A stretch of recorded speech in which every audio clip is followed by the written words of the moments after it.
Welcome to twoquestions.tv. Today I'm talking about how my digital diet is going.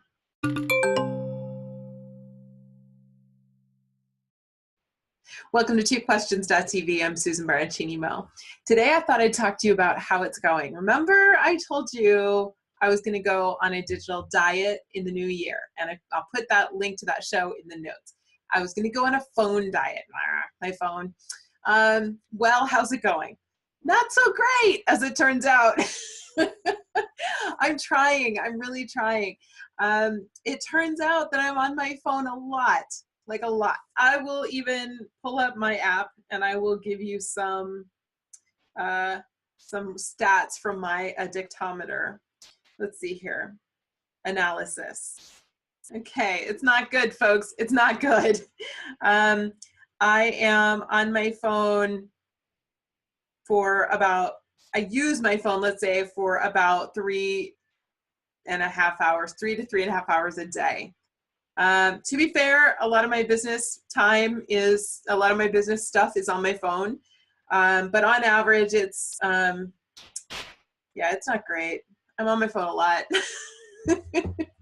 So the good news is, a month after going on a phone diet, what I did is I installed the app My Addictometer, which I will link to in the show notes for today. I installed My Addictometer on my phone to track my usage. Okay, so I have to be fair with myself. I have to be kind. I have to go back and remember when I started tracking how I spent my time to increase my productivity. The first month I really just spent tracking. And so, my first instinct today when I looked at my numbers again was to be kind of hard on myself and go, oh, I'm terrible for being on my phone this much. But in reality, I have to remember I wasn't trying to improve just yet so much. It wasn't my goal. My goal was to look at how much I'm on my phone. Now that I know I'm on my phone way too much, I can make a lot of improvements. So a couple of things that I want to keep in mind. I do use my phone for some meditation and relaxation at night. So that's time that will still be spent on my phone.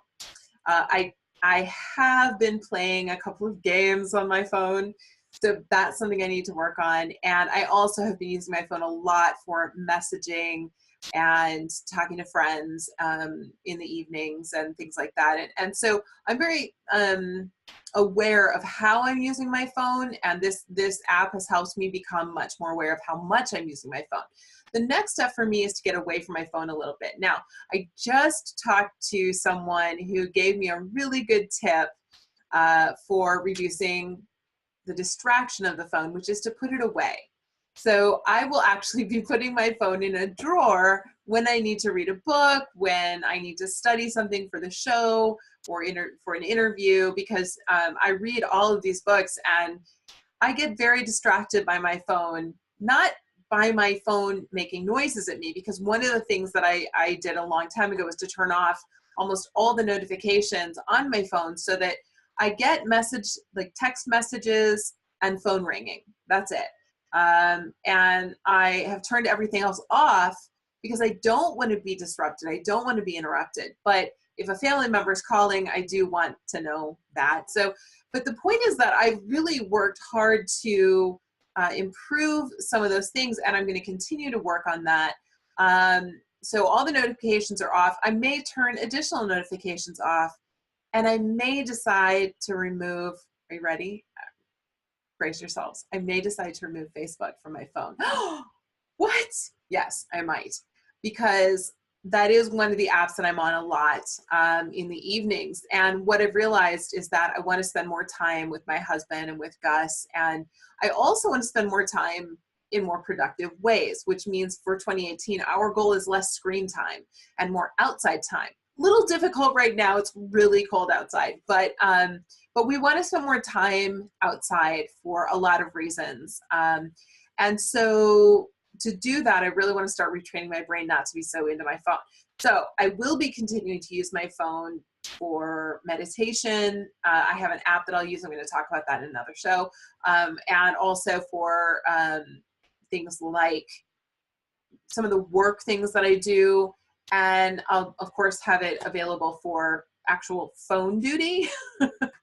But I'm really working hard to reduce my screen time, so hopefully I'll continue to do that. So that's just an update on how my phone diet is going. Not so much a diet yet. Today, now that I have the stats and I know my average over the last month and how much I've spent, now I can go in and start to make improvements and reductions in the things that I do. So that starts with uninstalling some of my games and uninstalling some of the apps that I spend a little too much time on in unproductive ways, so that maybe I can get a little more work done and spend a little less time in unproductive ways. So that's it. That's my update. That's how my phone diet, my digital diet is going. Thanks for watching. I'll see you next time.